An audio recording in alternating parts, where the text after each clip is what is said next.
3-4 দিন পরে ম্যাডামকে ফোন করলেন যে 25 লাখ টাকা আর এই জিনিসপত্রগুলো পাঠাতে। তখন উনি আমাকে বললেন জিনিস চাইছে আর 25 লাখ টাকা চাইছে। তা আমি বললাম যে জিনিসগুলো 25 লাখ টাকা হ্যাঁ, কেন দেবেন? কেন দেবো জানি কি না। জন্য চাইছে? ওটা চাইছে আমাদের দোষ এখন ওরা খুঁজছে। আমাদের তো কোনো দোষ নেই, কারণ নেই, বলতে পারবে না কোনোদিন। আজ পর্যন্ত প্রথম থেকে এতদিন তাহলে রয়েছে। আজকে অক্টোবর 4 তারিখ পর্যন্ত সে রয়ে নভেম্বর 4 তারিখ পর্যন্ত রয়ে গেল। কোনোদিন তো বাবা মা বলেনি যে আপনি এই বলেছেন ওই বলেছেন। যদি মামলা করে এই মুহূর্তে আপনাদের কি হবে আপনারা ভেবে দেখেছেন? আমরা দুজনেই অসুস্থ, দুজনেই সিনিয়র সিটিজেন, দুজনেই ডাক্তারের আন্ডারে আছি। 3 মাস অন্তর অন্তর সব চেক আপ করতে হয়। এক ছেলে অনেক সাধ করে পেপারে বিজ্ঞাপন দিয়ে বিয়ে দিয়েছিলেন। সেই বিজ্ঞাপন দেওয়ার পরে বিয়ে হলো, কিন্তু বিয়ে ঠিক 1 বছর কিছু এদিক ওদিক হবে, হঠাৎ করে বৌমা একদিন চলে গেলেন তার বাপের বাড়ি। তারপর ফর্দ ধরিয়ে দিলেন, বললেন যে তিনি আসবেন না, লক্ষ লক্ষ টাকা ডিমান্ড। এটা তো প্রায় ঘটছে। আমরা একটু কথা বলে নেব প্রথমে। বলছি, ছেলেকে বিয়ে দিলেন, বৌমা আসলো, হ্যাঁ ছিল, ভালোই ছিল। বৌমার এগেইনস্টে আমাদের কোনো কমপ্লেন নেই। শান্ত শিষ্ট সবাই সেইভাবেই ছিল। কিন্তু ও বাবা মা সবসময়ই এটা নজরে রাখতো, অবজার্ভ করতো এবং সারাদিন কতবার ফোন করতো করে করে মেয়ে কী আছে না আছে, একটু বাথরুমে ঢুকলে কেন দেরি হচ্ছে, মেয়ে কোথায় গেল, ওতে আর তার জন্য হাহুতাশ।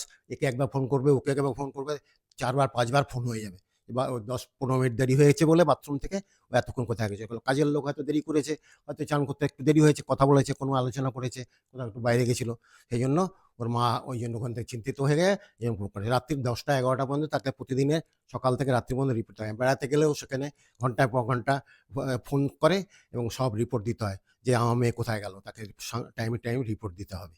একটু আপনার সঙ্গে কথা বলবো। বলছি, বৌমার যে সমস্যা, বৌমা এই যে অজ্ঞান হয়ে যেতে বলছে, এটা কি বরাবরের জন্য ছিল? আমরা এখানে বাড়ি 2বার 3বার দেখেছি যে এরকম হাত পা ঠান্ডা হয়ে যায় আর তখনই মানে অজ্ঞান হয়ে যায়। পড়ে গিয়েছিল একবারই, তারপরে আর ওরকম হয়নি, কিন্তু হাত পা ঠান্ডা হয়ে জড়সড় হয়ে ভয় চোখে চুপচাপ বসে থাকে।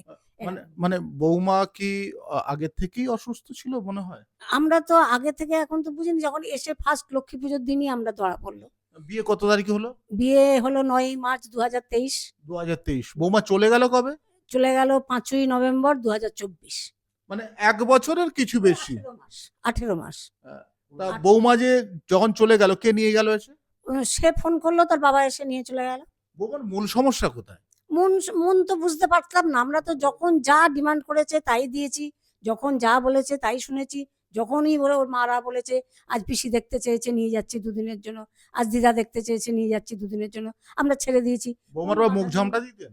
কোনো মুখ ঝামটা না, কিচ্ছু না, জোরে কথা না, কোনো কিছু না, শান্তভাবে কথা। ও শান্ত, আমিও সেইভাবেই সবসময় কথাবার্তা বলতাম। বৌমাকে কতটা ভালোবাসতেন? প্রচন্ডই ভালোবাসতাম। এই যে নেই এখন, আমার মানে ফাঁকা বাড়িতে ভালোই লাগছে না। আপনার কাছে আসছি, আমি বলছি একটা জিনিস আপনাকে বলি, যে বৌমা তো চলে গেল, তাকে আনবার জন্য কি করলেন? আমরা ওর চেষ্টা করলাম অনেকবার।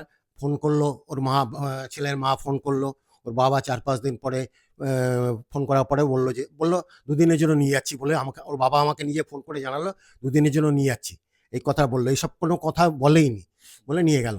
নিয়ে যাওয়ার পরে 4 দিন পরে আসছে না, 2 দিন হয়ে গেছে। 4 দিনের দিন ফোন করেছে, ওর বাবা ওখান থেকে ফোনে বলছে যে না, চিন্তা ভাবনা করছি, পাঠাবো কিনা, আলোচনা করছি সবার সাথে করে। আর কোনো উত্তর নেই। 24-25 দিন হয়ে যাচ্ছে, 1 মাস হয়ে যাচ্ছে। তারপরে একটা ওই চিঠি পাঠালাম, উকিলের চিঠি, তাতে যে ফিরে আসো, আবার সংসার করো, আমাদের দরকার হলে আমাদের সাথে আলোচনা করে আপনারা আসুন, আলোচনা করে এটা মিটিয়ে নিন। কিন্তু তার উত্তরে আমাকে দিল যে 498 কেস দেবে, ওই ক্রিমিনাল কেস এবং সিভিল কেস দিয়ে, এবং জিনিসপত্র ফেরত দাও, এই আপনাদের বিরুদ্ধে মামলা করবো। এটা কি সেই কাগজ? না, সেটা এখন আছে। আচ্ছা, কত টাকা চেয়েছে আপনাকে? আমার কাছে বলেনি। উনি আমাকে বলেছিলেন যে আমার সময় নেই, আপনি একটা উকিল ঠিক করুন, তখন মিউচুয়াল একটা ডিভোর্স করে নেবো, আমি আইন ফাইনের মধ্যে কোনো যাবো না, কোর্ট ফোর্টে এসবে যাবো না। তা আমি বললাম যে আপনি ডিভোর্স চাইছেন, আমি তো চাইছি না, তাহলে আপনি ঠিক করুন। তখন বললেন আমার সময়টা হয়নি, আপনার উপরে দায়িত্ব দিলাম, তাহলে আমাকে 7 দিন সময় দিন। যে উকিলের কাছে আমি নিয়ে গেলাম, যার কাছে আমার পরিচিত একজনের বন্ধুর সোর্সে, তো নিয়ে যাওয়ার পরে সেখানে ওই গেল, উনিও আসলেন, আমিও গেলাম, গিয়ে ওনাকে বললাম যে আপনি ওনাকে ডাইরেক্ট বলে দিন কিভাবে কি করতে হবে, আপনার মুখ দিয়ে শুনলেই ভালো হয়। তো উকিল ম্যাডাম উকিল, তো উনি ওনাকে বললেন এখানে ITI কল্যাণীর এখানেই থাকেন, কালনা কোর্টের। তো উনি বললেন যে এই লাগবে, এই দেবেন সব। তখনই সব আধার কার্ড এবং ফটো হ্যান ত্যান মুখ এবং 2-1টা দিয়ে দিলেন, আর বললেন কালকে দিয়ে যাবো ফটোগুলো আর এইসবগুলো। তখন বললেন 2টো কপি করবেন, তাহলে একটা উনি নেবে, একটা আমি নেবো, আর জিনিসপত্রগুলো যা যা আছে লিখে দেবো, আপনি তাহলে কেস করবেন না, এই কথাটা লিখে দেবো, আপনি তাহলে জিনিসপত্র নিয়ে পেয়ে যাবেন, আর 6 মাস পরে আমি ফাইল পুট আপ করে দেবো, 6 মাস পরে ডিভোর্সটা হয়ে যাবে। রাত্রিবেলায় ফোন করে ওনাকে জানাচ্ছেন আমি এসব করবো না, তাহলে আমি ডিভোর্স করবো না। ব্যাস চুপ হয়ে গেলেন। 3-4 দিন পরে ম্যাডামকে ফোন করলেন যে 25 লাখ টাকা আর এই জিনিসপত্রগুলো পাঠাতে। তখন উনি আমাকে বললেন জিনিস চাইছে আর 25 লাখ টাকা চাইছে। তা আমি বললাম যে জিনিসগুলো 25 লাখ টাকা হ্যাঁ, কেন দেবেন? কেন দেবো জানি কি না, জন্য চাইছে? ওটা চাইছে আমাদের দোষ এখন ওরা খুঁজছে, আমাদের তো কোনো দোষ নেই, কারণ নেই, বলতে পারবে না কোনোদিন। আজ পর্যন্ত প্রথম থেকে এতদিন তাহলে রয়েছে, আজকে অক্টোবর 4 তারিখ পর্যন্ত সে রয়ে, নভেম্বর 4 তারিখ পর্যন্ত রয়ে গেল, কোনোদিন তো তার বাবা মা বলেনি যে আপনি এই বলেছেন ওই বলেছেন। যদি মামলা করে এই মুহূর্তে আপনাদের কি হবে আপনারা ভেবে দেখেছেন? আমরা দুজনেই অসুস্থ, দুজনেই সিনিয়র সিটিজেন, দুজনেই ডাক্তারের আন্ডারে আছি। 3 মাস অন্তর অন্তর সব চেক আপ করতে হয়, ওষুধ খেতে হয়, আমাকে বছরে একবার করে CMC ভেলোর যেতে হয়। হ্যাঁ, তার মধ্যে থেকে এইসব আমাকে চিঠি দিয়ে আমার ছেলের নামে, একটা ছেলের নামে এই দিয়ে একে ক্লেম করছে আমাদের থেকে, মানে টাকা নেওয়ার জন্য একটা উদ্দেশ্য টাকা নেওয়া। তার আর একটা মাসির বিয়ে হয়েছে, সেইখানেও সেই বগুলায় বিয়ে হয়েছিল, সেও বাড়িতে বসে আছে, সেও ওখানে এরকম করেছে। বলছি টাকা চেয়েছে একটাই বৌমা। একটাই বৌমা। এই যখন এই পাঠালো যে ডিভোর্স করবো, আমি বললাম যে দেখুন ও তো কোনো অত্যাচার করেনি, মারধর করেনি, কিছু করেনি, আমার ছেলে এত সাদাসিধা, এত ভালো, তাহলে এখানে কেন ডিভোর্স হবে আপনার? কালকে যদি 498 করে কিংবা এখন BNS যেটা হয়েছে সেটা করে আপনাদের ধরে নিয়ে চলে যায় পুলিশ, আমি তো তার কোনো কারণ খুঁজে পাচ্ছি না যে কেন করবে। আমরা তো সেরকম কিছু করিনি তার বিরুদ্ধে। ভয় করছে না? ভয় হচ্ছে এইটাই যে টেনশন বাড়ছে, আমরা দুজনেই রুগী, সুগার, প্রেশার, ব্যথা সবকিছু আছে, ওষুধ খেতে হয় মেলা টাকার দুজনকে। এবার সারা রাত ঘুম হচ্ছে না টেনশনে, যে এর সমাধান কি হবে। আমরা তো রেহাই পেতে চাই, যে ঠিক আছে বাবা তাড়াতাড়ি আমাদের রেহাই দাও, আমি চাইছি যে এর থেকে রেহাই পেতে, নয় একটা কোনো সমাধানে আসো।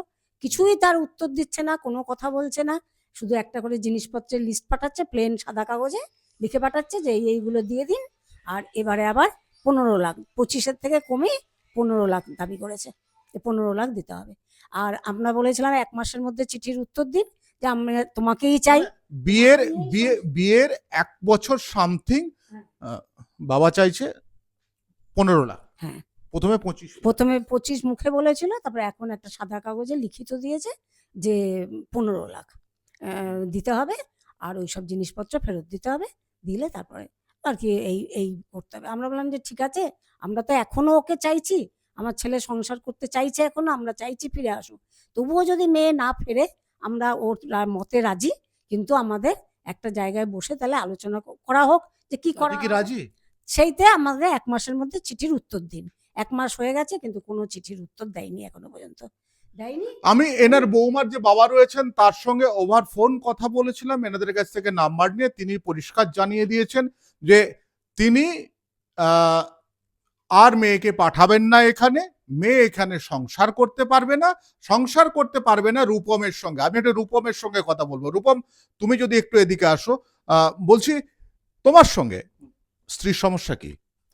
আমার সাথে এমনি কোনো রকম যে কোনো এমনি সেরকম আমাদের নিজেদের মধ্যে কোনো সমস্যা ছিল না, এবং কোনো রকম যে প্রতিটা ক্ষেত্রে যে কথা নিজেদের মধ্যে ডিসিশন, স্ত্রী তো কিছু না কিছু বলেছে, সেটা তার নিজের মন বানানো হোক কিংবা সত্যি হোক, কিছু তো বলেছে।